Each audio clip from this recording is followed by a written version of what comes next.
John King for Sprawl backstage at ACB 65 alongside Luke Barnatt, who fights Scott Askham next, a big rival of yours, of course. I spoke to Scott earlier, and one of the biggest things he said, which I know you'll disagree with, is he's sorted all, he chose the date, the arena, everything. I know you've been very vocal that you kind of made this whole thing happen. What do you think of that? I think for Scott, it's if something's obvious and makes sense, he kind of believes it. So on a simple level, he did choose the date. I asked to fight him July 1st, he turned me down. I asked to make the fight 195 pounds, he turned me down. So he has set the parameters. We're doing it in Sheffield, a stone's throw away from his house, because I wanted to fight. I wanted to fight Scott Askham. I wanted to make it happen. I selected Scott way before he came out of the UFC. I spoke to the guys at ACB and I said, as soon as Scott Askham leaves the UFC, I want that fight, do anything you can to make it happen. And what they had to do was please Scott and have it in his home and give him the date and whatever else he wants to say. So he can run this. If he wants to run the show, he can run the show. I get to fight him. That's all I want to do. That's all I care about. And the job's done. I get the fight now on this September 23rd. Yeah. I know you two disagree on just about everything. One thing that he said is, he kind of walked through how this all started. He said he called you out just before he joined the UFC, and then you turned him down. As you said earlier, you were kind of telling him to call somebody else out. I know you've got a different opinion on that. How did this all start?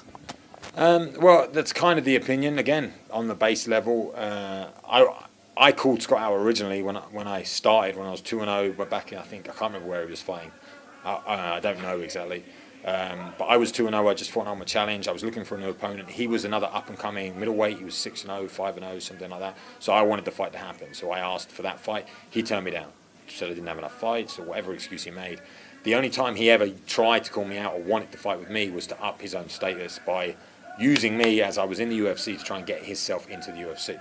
Shortly after, I said to him, listen, you're not going to get in the UFC calling me out. You need to call out someone who's lower down the ranks, because that's how the game works. And shortly after that, he managed to get into the UFC, and then we were both in the UFC together for a little time. I exited the UFC, and now he's exited the UFC, and I finally got the fight that I asked for 6 years ago when I was 2-0. And I was very cordial with Scott. I was very polite with Scott. He won't understand what that word means. So, I was very polite and nice to him and helpful. And saying those things, when I messaged him saying that he should try and call out someone else, I think he deserved to be in the UFC. He didn't have a great showing there. His last two fights, there were decisions, all the rest of it. But I think he could have had a better showing. I think he had a bit of a bad draw. Taking on Jack Hermanson is a tough one after he come off that big win. But the UFC is a different animal, different monster. But now coming out of that, he needs to understand he's been away for a little while now, a couple of years away from the game, and things have changed, and it's very hard out here. When you're outside the UFC, it's not the same. You don't get treated the same. You have to go out and get your own opportunities. And he thinks this opportunity is his opportunity. I made this opportunity for him. I'm the one who's created this, and I'm going to reap what I've sown. He is just, a cog in the machine for me to work, to win, to get onto the next stage in my career and do what I want to do. Then he'll find out how difficult it is to get big fights, to fill arenas, to get main event spots. It doesn't just happen. He seems to think it happened for him because he's him. It didn't. It happened because I orchestrated it, and I've been planning it for a long time, and I've got 10 weeks now to really get my teeth stuck into it. Yeah. You mentioned how different it is outside the UFC. I feel like you're in a little bit of a weird spot because you're, without disrespecting anybody, you're higher than the kind of UK level, but you're obviously not in the UFC. Where are you now? Because I know you're obviously fighting for ACB, but where are you in terms of career-wise? Are you happy with where you are? I said this a few times, people get a bit confused by it, but I still think I'm at the beginning of my career. I'm 29 years old. I started MMA when I was 21, so I literally started at 21, never done anything else before.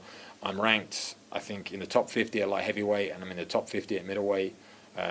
So I'm in 2 weight classes. I'm, like you just stated yourself, I'm ranked a lot higher than a lot of people that are already in the UFC. So I'm obviously on the domestic scene, although with ACB I'm fighting worldwide. And I'm just taking it one fight at a time. The UFC I see as my future again one day, maybe at light heavyweight, but I know those waters now. I've been there. I understand how it works, and I don't want to just go in there as I'll go in there when I'm ready, when my life's in order, when I'm ready to take on those sort of fights. Not the fights so much, not the people and the fights. It's the organisation and how you have to be on call all the time, and you don't have any control over your life. I'm not quite ready for that. I'm getting there little by little. This fight with Scott, I think puts me, again, above a lot more people at middleweight, although I'm going to go back to light heavyweight. I want to win a title here at ACB is what I'm planning to do, go up to light heavyweight and take on one of the guys that's fighting tonight. And just see where I go. You know, I'm enjoying life right now. I'm making good money outside the UFC, which is quite hard to do. I'm living off of the sport, and life's good. So I'm not in any rush to go back to the UFC, but I do see it as the future. Yeah, of course. Let's talk about the weight. You said after the loss to Mammakhalov, you're done with middleweight. You know, the cut's just a little bit too difficult. And then you moved up to light heavyweight for Max Nunes last week, light heavyweight. Look phenomenal. Back down to middleweight for this. I assume it's only because it's a big grudge match. But how hard is the cut? Is it hard enough where you'll miss it? You could miss it, or is it just you don't enjoy going through the suffering? I won't miss weight. I never have. I missed weight once. To lie, I missed weight once as an amateur in my second ever fight. I missed weight, and that's the only time I've ever missed weight. I'll make the weight, no problem. You know, I'm standing here right now in front of him, 220 pounds or 218. The fight's 10 weeks away, so from 220, I've got to drop down to 186. It's not easy. You know, put it that way. It's not. I can do it, but I know there's repercussions. You know, I've done it now 20 times almost. And to keep doing that to my body when I'm turning 30 years old, that's all it is my age. I think if I was 25, I'd still be a middleweight. But I'm going into my 30s. I want to think about my health. I want to think about looking after myself a little bit more. You know, and I think I don't need to be a middleweight. I've never needed to be a middleweight. I'm not scared of going up and fighting the bigger guys. A lot of people that are middleweights don't go to light heavyweights. They're afraid of the size, the strength, all the other things. It doesn't bother me. I know I'm better than most of the guys up there. I want to go up there. I want to put a stamp on that division and do what I want to do. But I just need a little bit of time. You need to put on the size. You need to put on the weight. You need to do what you're going to do. The last fight I just had for Max Nunes, he outweighed me by about 10 kilos. You know, I was definitely small in that fight, and I came out on top, won with a first-round knockout, and very happy with that. So, you know, little by little, but that's the weight issue.